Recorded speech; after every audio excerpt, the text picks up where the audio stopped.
Hello and welcome to another edition of Resources for Life TV at resourcesforlife.com.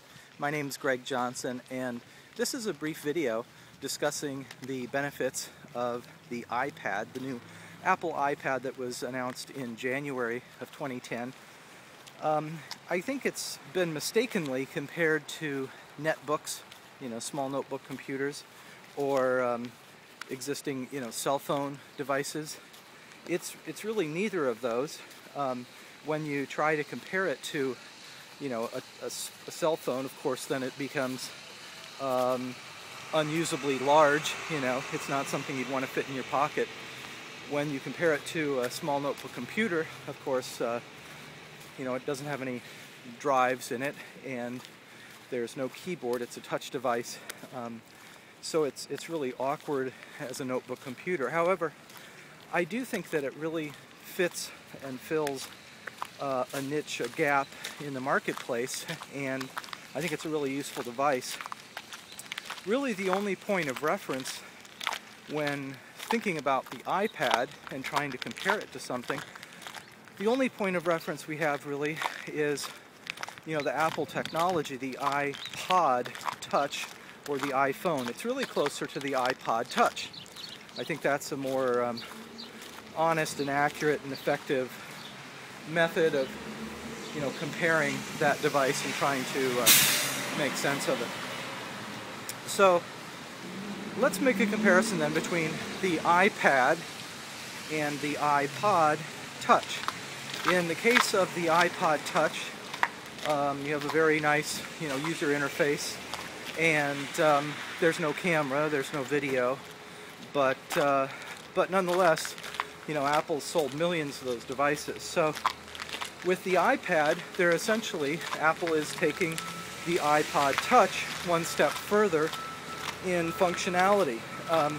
It's essentially the same operating system, so there are no surprises there, but a larger display. Now the reason the larger display is important is because one of the sort of comments that people have had about these iPhone-like devices is that now more and more people are doing their email and composing notes and keeping track of their calendars. They're spending more time on these devices than on notebook computers. So wouldn't it be nice to have a slightly larger screen, something that's still very lightweight and durable, solid-state technology, no moving parts such as a keyboard that's going to break? Wouldn't that be nice? Well, that's where the iPad comes in. It essentially works effectively as a portable word processor. It has available spreadsheet and presentation software, as well as the 140,000 apps in the App Store. So while it's not a full operating system, that doesn't matter. I think people are looking in the wrong direction when they criticize the iPad for being nothing more than a larger iPhone. It's really not meant to be that.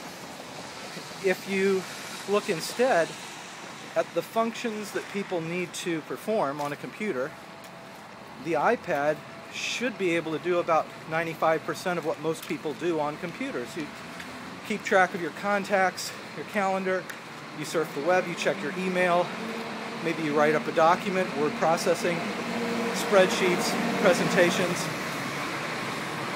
plus 140,000 apps. I don't see a lot of room to complain there about limitations of function in the device. So the other important feature that the iPad has that the iPod Touch doesn't have is that it has the option for mobile broadband. So wherever you are, whether there's a wireless hotspot or not, you could get wireless broadband and get onto the internet, check your emails. So that's a real benefit. And the other benefit that the iPad has over the iPod Touch and even over the iPhone is that the contract that is available through AT&T for the iPad allows you to have unlimited internet access for about $30 a month. Now, it's not clear yet whether or not services, applications like Skype will work.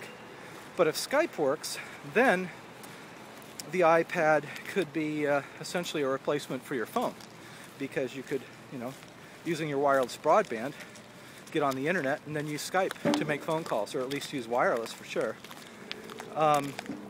So I think that's significant. And unlike the iPhone, the technology in the iPad is compatible with multiple vendors, so you're not stuck with AT&T. If you want to go with somebody else, you can.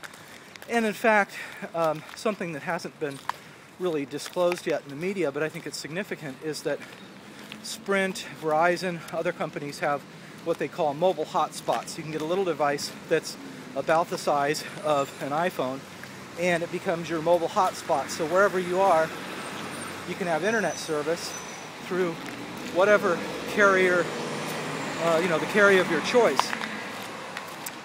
And the reason that's significant, again going back to the Skype, is that if you wanted to, you could sign up with Sprint, get their mobile hotspot, get the low-end wireless version of the iPad, and you'd be set.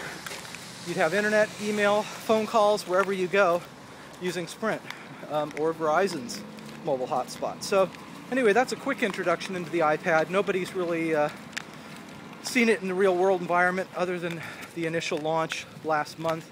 I hope to get my hands on one so I can provide user support and further reviews on the product. But for now, that's it. If anyone has any questions or insights, feel free to get in touch with me through resourcesforlife.com. Take care.